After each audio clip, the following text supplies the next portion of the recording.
അപ്പോൾ നമ്മളിന്നൊരു കട്ടള വെക്കാൻ വേണ്ടി വന്നതാണ്. കഴിഞ്ഞ ദിവസം ഇളക്കിയതാണ് നമ്മൾ ഈ കട്ടള. പുതിയ ഒരെണ്ണം സെറ്റ് ചെയ്യാൻ വേണ്ടി വന്നതാണ്. അതുകൊണ്ട് അതിൻ്റെ ഇടിച്ച് പൊളിച്ച് പണിയൊക്കെ നടക്കുന്നേ ഉള്ളൂ. ഇതെല്ലാം നമ്മൾ വെച്ചിരുന്ന കട്ടള ഒരു 4.5 ഇഞ്ചിൻ്റെ ആയിരുന്നു. ഇപ്പോൾ ഒരു 5 ഇഞ്ചിൻ്റെ കട്ടളയാണ് വെക്കുന്നത്. അപ്പോൾ അതിൻ്റേതായിട്ടുള്ള രീതിയിൽ സൈഡൊക്കെ കട്ട് ചെയ്തെടുക്കേണ്ടി വന്നു. ഇപ്പം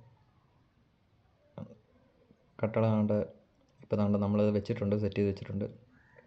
ഇനി ബാക്കിയുള്ള ഭാഗത്തെല്ലാം ചാന്തടിച്ച് കയറ്റി ഗ്യാപ്പെല്ലാം ഫില്ല് ചെയ്യുന്നതായിരിക്കും. സൈഡിൽ ക്ലാമ്പും കാര്യങ്ങളും എല്ലാം സെറ്റ് ചെയ്തിട്ടുണ്ട്. എല്ലാം സെറ്റ് ചെയ്തിട്ടാണ് നമ്മൾ കയറ്റി വെച്ചത്. ഈ സൈഡിലും അതേപോലെ ക്ലാമ്പെല്ലാം കയറ്റി വെച്ചിട്ടുണ്ട്. അപ്പുറത്തെ ഭിത്തിയിൽ നിന്ന് നമുക്ക് ഡയറക്റ്റ് കോൺക്രീറ്റ് കയറ്റി ഫില്ല് ചെയ്യാം. അതുകൊണ്ട് ഇവിടെ ഇപ്പോൾ എല്ലാം സെറ്റ് ചെയ്ത് എല്ലാം ക്ലീൻ ചെയ്ത് വെച്ചിട്ടുണ്ട്. ഗ്യാപ്പെല്ലാം ഫില്ല് ചെയ്തിട്ടുണ്ട്. കുറച്ച് പോർഷനൊക്കെ ഫില്ല് ചെയ്യാനുണ്ട്.